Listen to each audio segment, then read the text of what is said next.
அவருக்கு நாட்டில் எவ்வளவோ பிரச்சனைகள் இருக்கு, அதெல்லாம் அவருக்கு பிரச்சனை இல்லை. அந்த அளவைக்கல் சர்வேக்கல்ல போய் தீபம் ஏற்றுவதுதான் இந்துக்களுக்கு மிகப்பெரிய பிரச்சனை. அந்த தீபம் ஏற்றிவிட்டால் எல்லோருக்கும் கல்வி கிடைத்துவிடும். அதில் தீபம் ஏற்றிவிட்டால் எல்லோருக்கும் சோறு கிடைத்துவிடும். அங்கே தீபம் ஏற்றிவிட்டால் எல்லோருக்கும் மனைப்பட்டா கிடைத்துவிடும். அங்கே தீபம் ஏற்றிவிட்டால் எய்ம்ஸ் கல்லூரி உடனே வந்துவிடும். அங்கே தீபம் ஏற்றிவிட்டால் எல்லோருக்கும் எல்லா வசதிகளும் கிடைத்துவிடும்.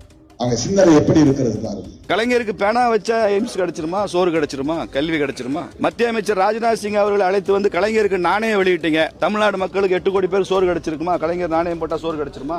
கிடைச்சிருமா சார்? ஊருக்கு தமிழ் வாழ்கன்னு எழுதி வச்சிருக்கோம். பெருமையோட ஒரு தமிழோட நான் சொல்றேன், தமிழ் வாழ்கன்னு எழுதுனா சோறு வந்துருமா பிளேட்டுக்கு? எனக்கு பெருமை தமிழ் வாழ்கன்னு சொல்றது. அது சொன்னா சோறு வந்துருமா? உணவு என்பது வேறு, உணர்வு என்பது வேறு. உணவுக்கும் உணர்வுக்கு வித்தியாசம் தெரியல. சோறு வந்துருமான்னு கேட்கிறார் திருமாவளவன். இப்படியா ஒரு சமுதாயத்தை கூட்டத்தை தயார் பண்றாரு அவரு? சமுதாயத்துக்காக ஒரு பணி செய்யறதெல்லாம் வெறும் சோறுக்காகவா, சுயமரியாதைக்காக பணி செய்யறாரு? திருமாவளவன் அவர்கள் பணி செய்வது தமிழ் சமூகத்திற்கு சோறிடவா, சுயமரியாதை இடவா? இதெல்லாம் சுயமரியாதைங்க, உணர்வு. கார்த்திகை தீபம் ஏற்ற வேண்டும் என்பது உணர்வு. அந்த மலை இந்துக்களுக்கு சொந்தமானது என்பது உணர்வு. 2000 வருஷமா முருகனுக்கு சொந்தமான மலை என்பது உணர்வு. இதுல உணவுக்கா முக்கியத்துவம் இருக்க?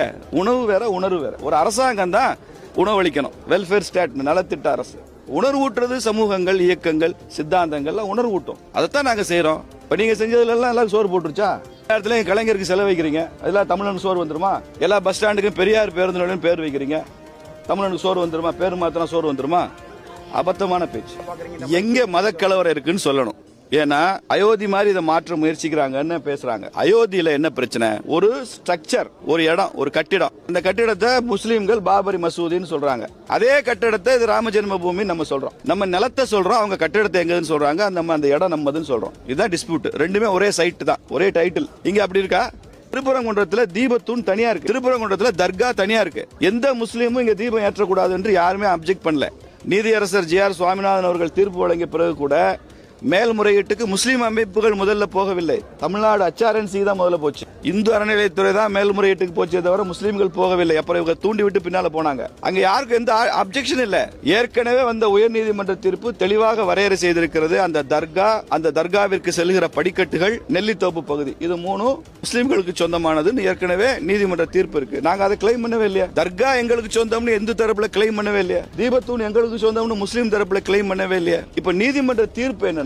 மலை உச்சியில இந்துக்களுக்கு சொந்தமானது என்று ஏற்கனவே வந்த உயர்நீதிமன்ற தீர்ப்பின்படி இந்துக்களுக்கு சொந்தமான இடத்துல தீபம் ஏற்றுறோம். இது இஸ்லாமியருக்கு பிரச்சனையே இல்லை. எங்க மதக்கலவரம் வரும்? மதக்கலவரம் சு வெங்கடேசன் மாதிரி உள்ளவங்க தூண்டி விடுறதுனால தான் வருது. இவங்க இஸ்லாமிய நலன்களுக்காக நாங்கள் இருக்கிறோம், பிஜேபி ஒரு பூச்சாண்டி,